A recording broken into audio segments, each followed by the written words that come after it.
নমস্কার বন্ধুরা, welcome to my channel SB explorer. তো বন্ধুরা, সকলকে জানাই শুভ সকাল। তো যারা চ্যানেলে প্রথমবার এসেছো অবশ্যই সকলে একটা করে সাবস্ক্রাইব করে দিও।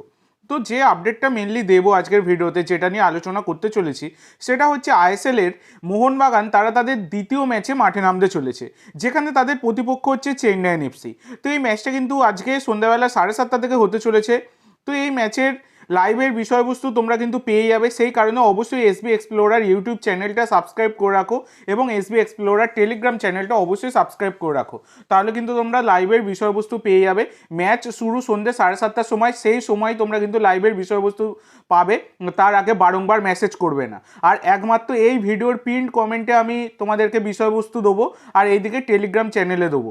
তো এই দিক ওই দিক মানে অন্য কোনো ভিডিওতে কমেন্ট করলে ওই বারংবার আমার পক্ষে সম্ভব নয় সবাইকে পার্সোনালি শেয়ার করা। তো এই ভিডিওর পিন কমেন্টে আমি কিন্তু তোমাদেরকে লাইভের বিষয়বস্তু দিয়ে দেবো, তোমরা 7:30টার সময় তোমরা কিন্তু পেয়ে যাবে। সেই কারণে অবশ্যই তোমরা কিন্তু চ্যানেলটি সাবস্ক্রাইব করে রাখো।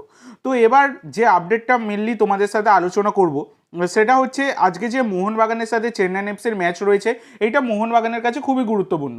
কারণ প্রথম ম্যাচটা তো মোহনবাগান জিতেইছে, কিন্তু দ্বিতীয় ম্যাচও মোহনবাগানকে জিততেই হবে।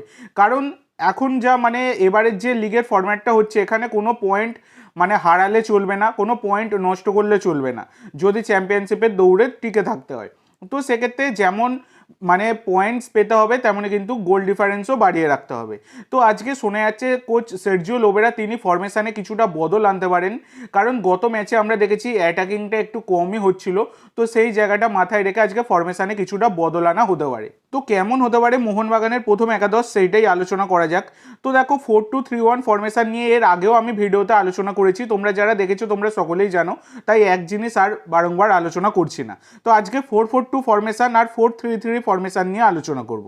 তো 4-4-2 ফরমেশনে মোহনবাগানের প্রথম একাদশে থাকবেন গোলকিপার ভিশাল কাইত, চারজন ডিফেন্ডার রাইট ব্যাকে অভিষেক টেকচাম বা অময়, লেফট ব্যাকে সুভাশিস বোস বা অভিষেক টেকচাম, সেন্টার ব্যাকে মেহতাব এবং আলবার্টো, চারজন মিডফিল্ডার রাইট উইংয়ে মনভীর বা লিস্টন, লেফট উইংয়ে লিস্টন বা রবসন, সেন্টার মিডফিল্ডে আপুইয়া এবং সাহাল, দুজন ফরওয়ার্ডস জেসন কামিন্স বা জেমি ম্যাকলারেন এবং দিমি পেত্তাতোস।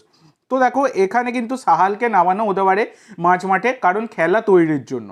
তো এইরকম একটা সম্ভাবনা কিন্তু আজকে রয়েছে। আর 4-3-3 ফরমেশনটা নিয়েও আলোচনা করি, যেখানে গোলকিপার সেই একই ভিশাল কাইত, আর চারজন ডিফেন্ডারও ওই আগেরটার মতোই সেম থাকছে। তিনজন মিডফিল্ডার আপুইয়া, সাহাল এবং দিমি। হ্যাঁ বন্ধুরা, দিমিকে একটু উইথড্রয়াল ফরওয়ার্ড হিসাবে খেলানো হবে, মানে দেখতে গেলে ওই অ্যাটাকিং মিডফিল্ডারের ভূমিকাই পালন করতে পারে। আর তিনজন ফরওয়ার্ডস, রাইট উইং ফরওয়ার্ডে লিস্টন, লেফট উইং ফরওয়ার্ডে রবসন, আর সেন্টার ফরওয়ার্ডে জেসন বা জেমি। তো আজকে কিন্তু জেসন কামিন্সের প্রথম একাদশে শুরু করার একটা যথেষ্ট সম্ভাবনা কিন্তু আছে। তো এবার তোমাদের সাথে যেটা আলোচনা করব, সেটা হচ্ছে চেন্নাইন এফসির প্রথম একাদশ, মানে চেন্নাইন এফসির প্লেইং 11। তো চেন্নাইন এফসির কোচ মিরান্ডা তিনি 4-3-3 ফরমেশনে দল নামাতে পারেন। গোলকিপার নওয়াজ, চারজন ডিফেন্ডার রাইট ব্যাকে লালরিন লেয়ানা, লেফট ব্যাকে মন্দার, সেন্টার ব্যাকে এলসিনো এবং কোটাল, প্রীতম কোটাল আর কি, তিনজন মিডফিল্ডার নগোয়েরা, হামতে এবং বেমামের, তিনজন forwards right wing ফরওয়ার্ডে Imran Khan, left wing ফরওয়ার্ডে Inigo Martin, আর সেন্টার ফরওয়ার্ডে ইরফান ইয়াদওয়াত। তো এইরকম কিন্তু হতে পারে চেন্নাইন এফসির প্লেইং 11। তো তোমাদের মতে দুই দলের বেস্ট প্লেইং 11 কী হতে পারে অবশ্যই কমেন্ট করে জানিও, এবং বিষয়বস্তুর জন্য অবশ্যই সাবস্ক্রাইব করে রেখো। তো আজকের জন্য এইটুকু বন্ধুরা, ভিডিওটি ভালো লাগলে অবশ্যই লাইক করো, শেয়ার করো, আমার চ্যানেলে প্রথমবার এসে থাকলে চ্যানেলটি সাবস্ক্রাইব করো, আর কমেন্ট করে জানাও ভিডিওটি কেমন লাগলো। ধন্যবাদ।